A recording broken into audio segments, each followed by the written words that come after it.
pleased to introduce Joanna Lord. She's CMO at BigDoor, which is a startup based right here in Seattle that powers loyalty programs for major brands. And prior to BigDoor, Joanna was VP of Growth Marketing at Moz, where she led branding, acquisition, and retention marketing. So today, Joanna's going to end our sessions with a discussion about the brand of the future. Thank you. Hello, everyone. I'm first of all really impressed because we're rolling into the 5 o'clock hour. It's like the day before the big conference. This is like overachievers in the room, all of you. So hope I can keep you excited and interested for 25 minutes. I'm talking about a topic I'm particularly passionate about and one I've been thinking a lot about for the last, particularly 2 to 3 years.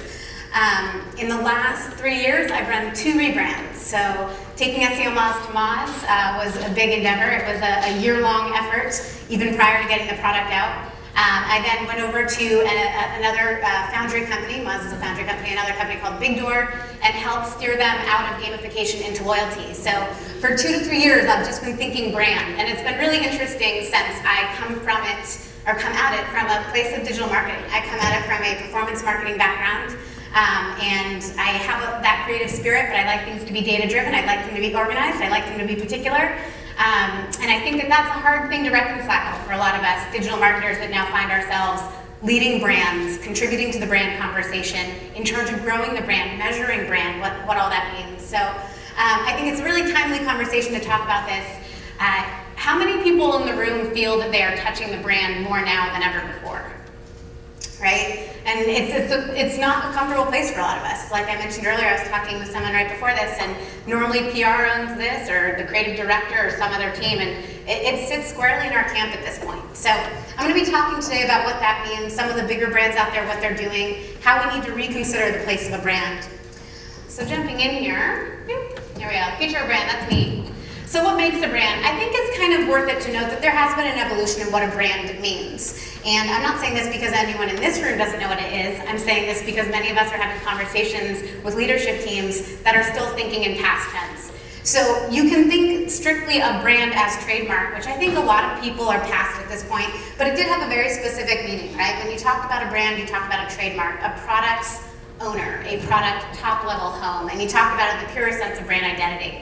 And as that evolved, a brand really became more about a bunch of attributes. It could be design, it could be colors, it could be voice, but it still had a very creative, square conversation that was usually led by a PR team, right?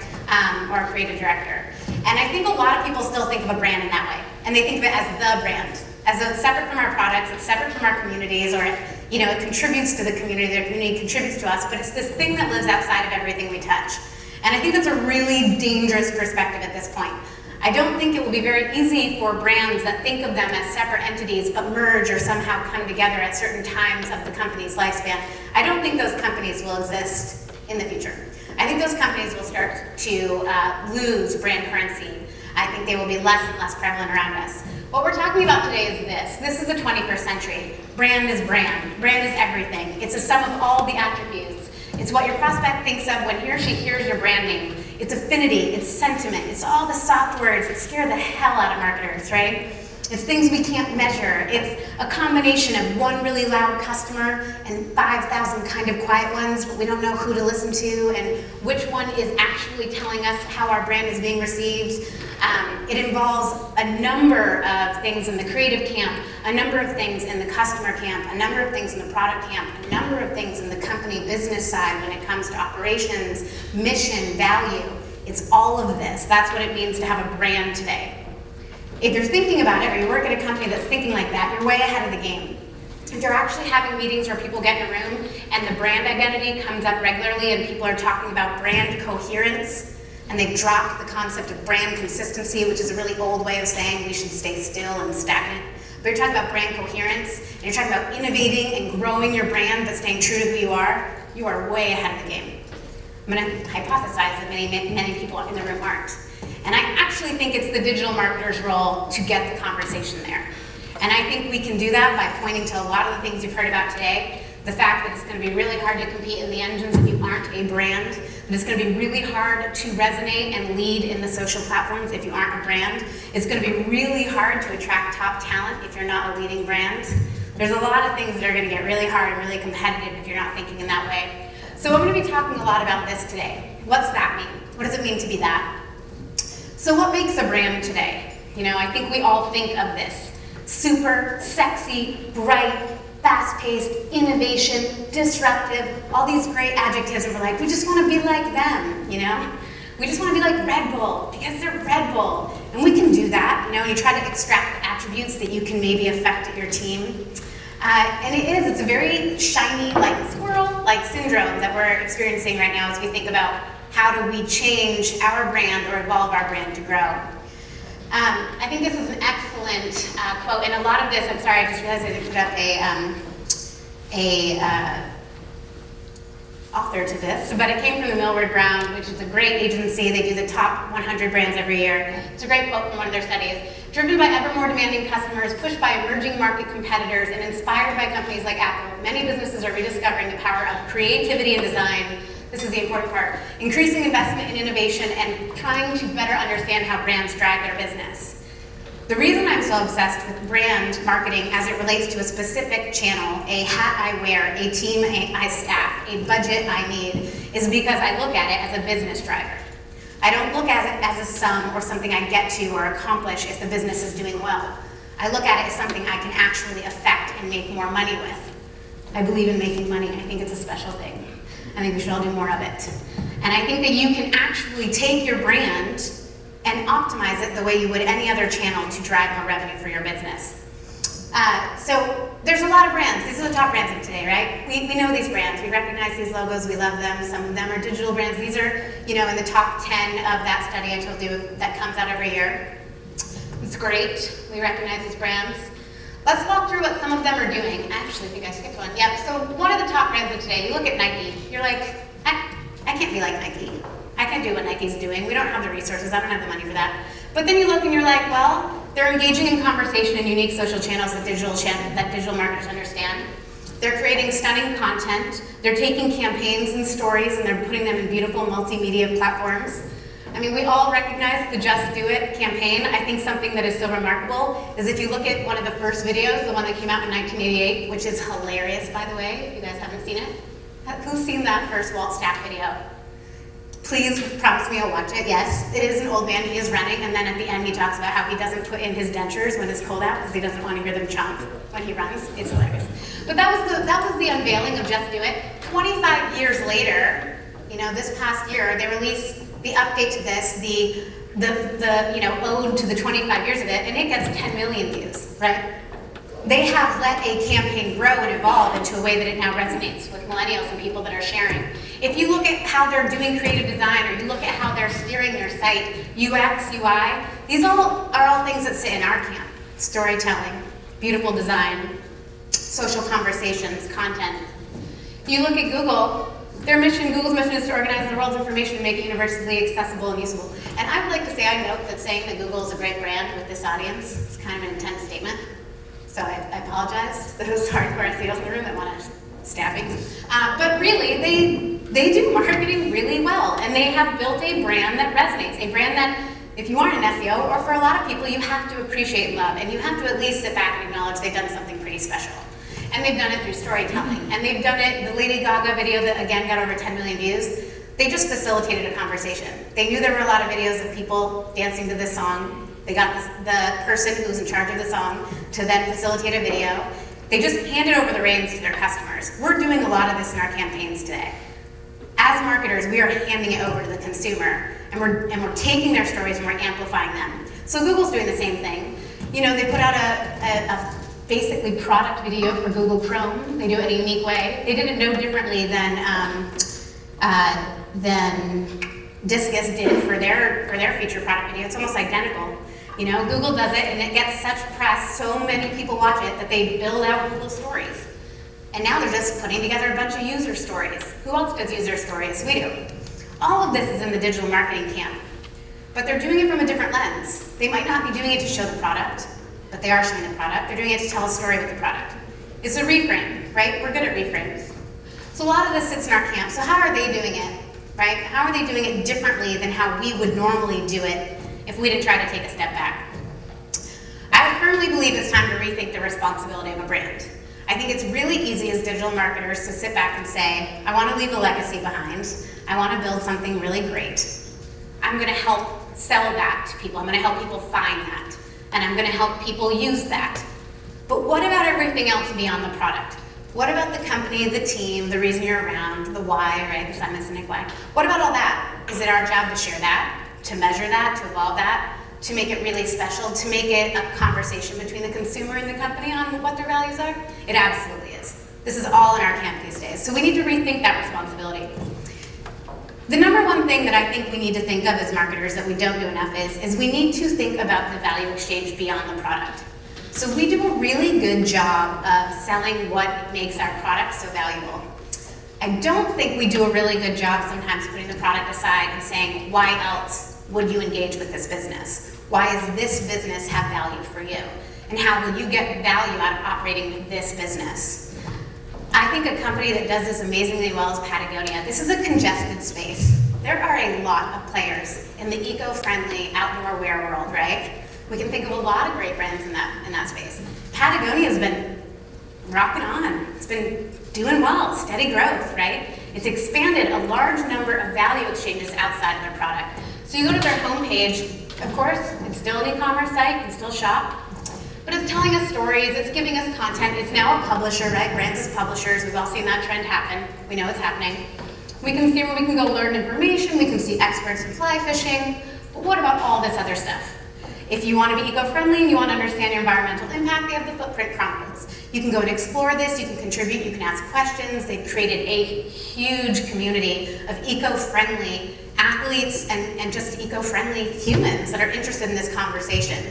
This is in the top nav, also in the bottom footer. It's a prevalent part of their story. They also have this, the Joanna, the Common Threads partnership about reusables and recycling your gear, right? It's a really, for a lot of hardcore athletes, you buy a lot of stuff, you might wear it past its time, but that doesn't mean someone else can't get years out of its life, right? So they've created this, a marketplace for their customers to come and engage with other customers and share pieces of clothing that have really great adventures with them with someone else so they can go have great adventures with them. That's a whole nother line of brand development for them. Then they have this, the 1% for the planet, right? The commitment, the promise, the philanthropy. This brand has set aside many value exchanges for their customers outside of their products, and they still have hella great products, right? So if you think about that, it would be really hard if you love the product, and you're also in the Common Threads program, and you're also bought into their philanthropy, and you're sharing the Footprints Chronicle. It'd be really hard to step away from that brand, even if they have a big mishap, or even if they have a couple of years where the products aren't that great, or whatever, what have you, which will happen with big brands, right? There will always be mistakes. You need to have enough built up, enough political currency, if you will, that someone won't step away. As people step away today, they step away faster, and they're gone. It's really hard to get back their share of voice. The number two thing we talked, I think, a lot about today, and I know you're going to hear a ton about in the next 3 days, which is all about creating intelligent connections. So we have big data, then we have smart data, and now we have to be using it to do hyper-personalized marketing. We should be doing that to help assist in brand stickiness and brand affinity. So a great example, I had to use it because I'm obsessed with it. Who orders from specialties? Anyone? Me? Yes, right? I probably see you there. I'm there all the time. They have built it so I literally have lunch with them every day. I have lunch with them every day, and I order online 15 minutes before I need to go, and when I go in, it's really easy. You can literally every day, I didn't lie, every single day. This is embarrassing. And I get a lot of veggies. But also, they make it really easy for me to go in, duplicate my order. I usually order within 4 seconds as I roll out of a meeting. It's ready in 15 minutes. They have used my behavior. They have set up all of their tracking and their behavioral prediction correctly. Things are suggested to me. Hey, if it's been a couple of days, I tend to get an email reminding me that they have a new cookie in or they have a new sandwich featured. This is not by chance. This is really great sequenced marketing, right? All the stuff Marty talked about today. They also have the ability for me to go in and have my favorites. I have my little world. I eat very healthy, I promise. This is my healthy days, those are my non-healthy days. But all of this are things that build a framework of which I can't step away from this brand. There are plenty of days that I'm like, I'm going to branch out today and try something else. I'm in the middle of the Amazon world right now in South Lake Union, so there's a million lunch options, but this is so easy. I do it every single day. So you need to be thinking about your site, whether it's B2B or B2C, and say to yourself, how can we collect as much information on those customers as possible through the CRM, through the marketing automation, through our analytics, through our proprietary data systems? You need to be aggregating them in an infrastructure. There needs to be an operational backbone so that you can do the type of marketing you will need to do to keep someone interested in your brand. If it does not feel personalized and one-to-one between a brand and consumer, they will leave.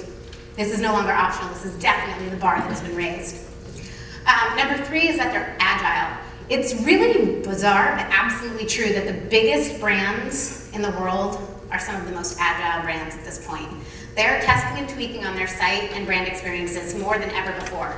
Again, they've built the infrastructure in place to allow them to do that. They've invested in the right teams. It's not easily done. I'm not going to sit up here and pretend that it is.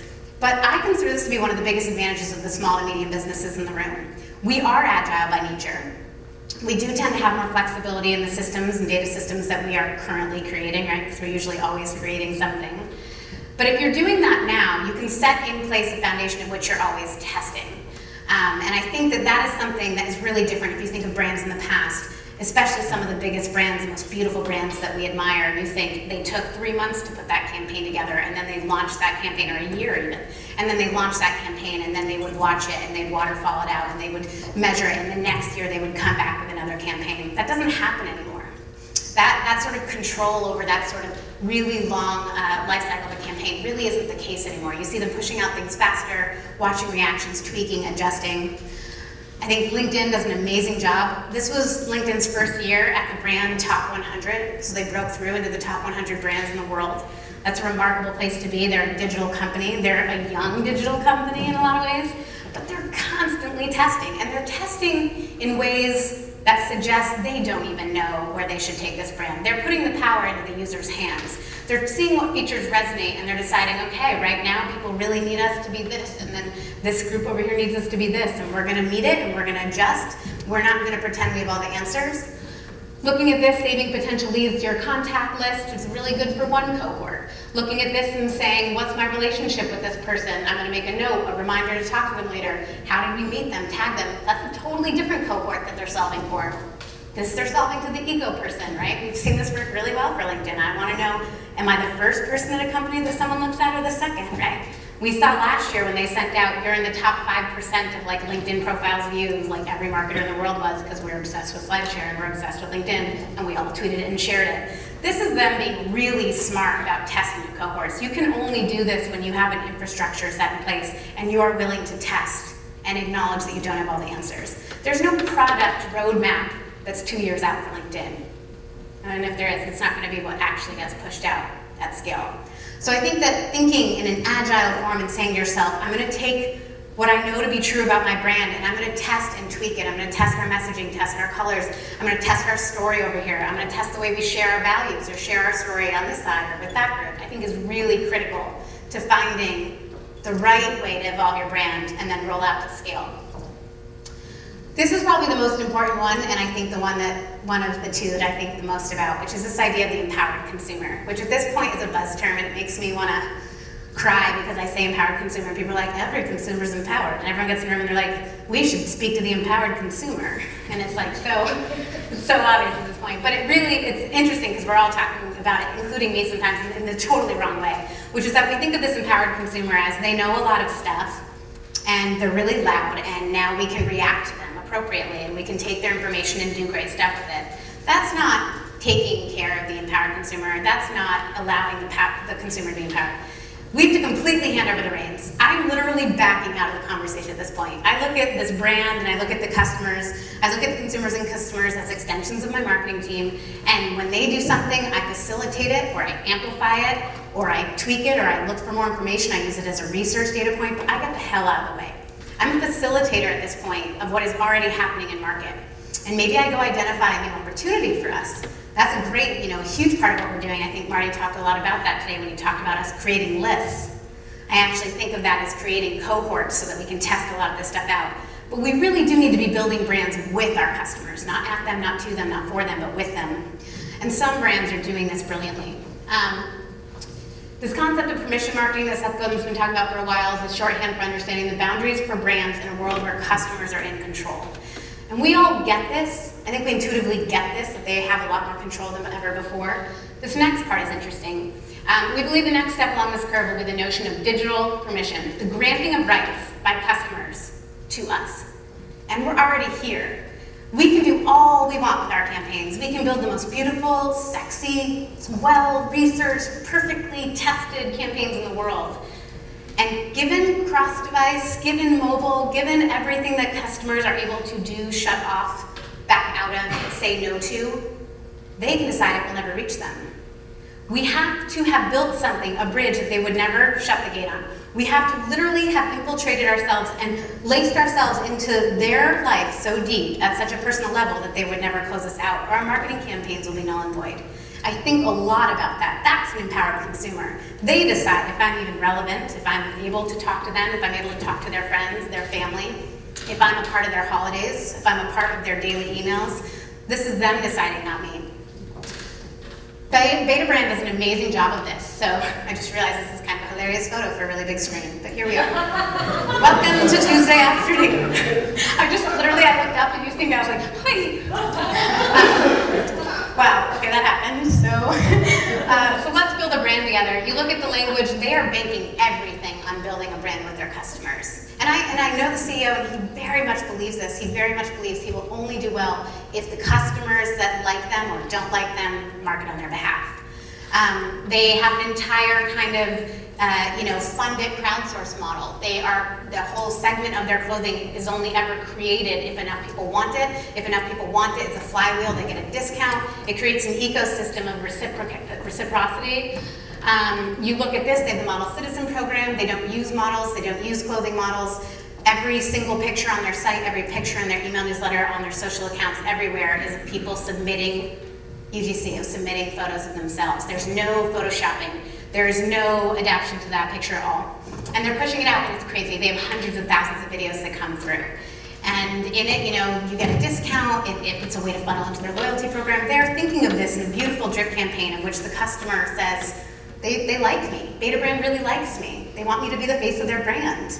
It's really hard to walk away from a brand that puts you on the front of their Facebook page or their home page, Not to mention all the social ripples that can happen when you catch the right influencer and you put them at the heart of your marketing.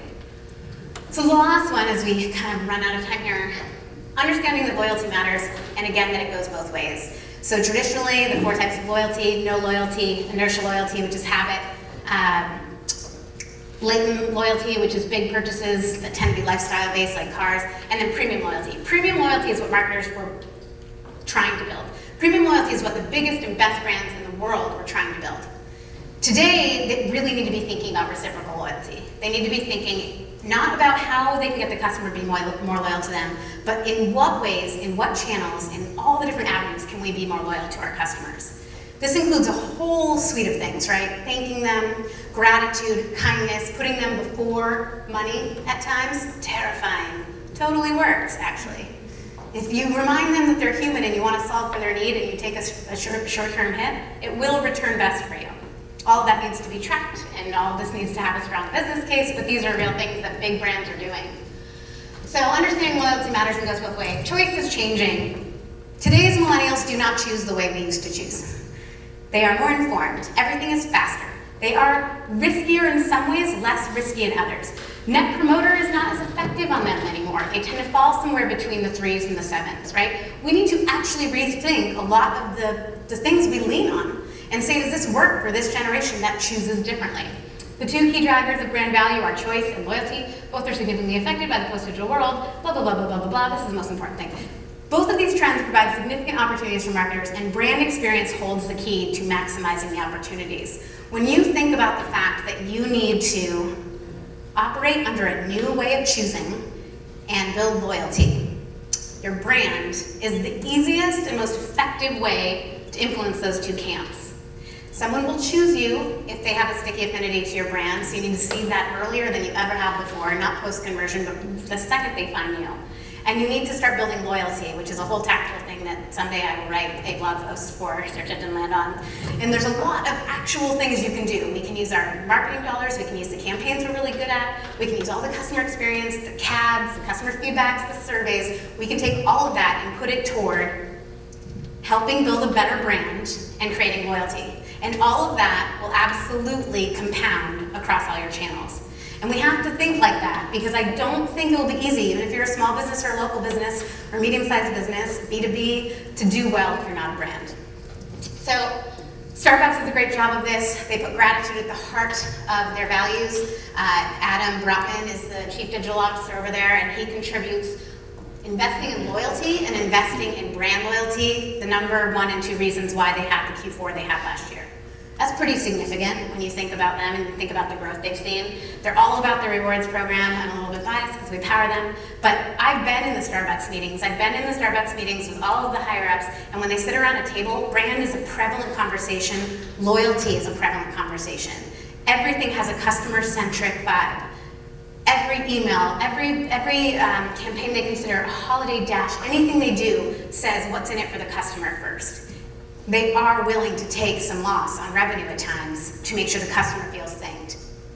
That's a really high bar, but it's the bar that's being set by the best brands in the world. So these are the biggest brands, right? They all get this. These are all the newcomers this year and the biggest movers. These are the ones that had the biggest jumps in the top 100 and the ones that broke through to the top 100. If you look at them, you totally see all this. You see this social conversation. You see the type of brands like Ford that has really handed over the reins to their customers. You see LinkedIn rethinking, being agile, testing the hell out of things. Facebook's doing the same thing. These companies, while huge, have built in some of these really important infrastructure decisions that have made them ready to take on some of the biggest brands in the world. They're set up to succeed, and I really can't stress enough the infrastructure that needs to be in place for this to work. And they stand out because of it. You just kind of notice. And I think that we're starting to see this with some of the smaller brands, the newer brands. Think about some of the newer brands that have jumped through with, like, Uber is a great example. How have they done so well? How have they captured interest? How has Red Bull positioned itself from what used to be a software drink to a lifestyle brand? A lot of this stuff, right? So we need to be thinking in that direction. And as always, it's not what you promise, it's what you deliver. I leave you with that because I think that even scarier than the fact that a lot of brands today aren't thinking like this is a lot of brands think they're thinking like this, but not actually executing. So we sit down with a lot of Fortune 500s, and you sit around the table with someone like CBS, and you're like, it's all about the customer, and it's all about serving them, and making sure that we're getting them what they need. And then you're like, sure, just show me, the last couple of campaigns and projects that you pushed out that did that. And they can't, they're like, no, it's phase 2 or 3. Right now we're really focused on, getting some campaigns out. And you just get lost in this language. You're like, no, it needs to be execution. You need to actually do some of this. So I'll leave you with that, and I think hopefully that was useful. And if you want to talk more about this, I really enjoy talking about it, so feel free to ping me on Twitter. Thank you.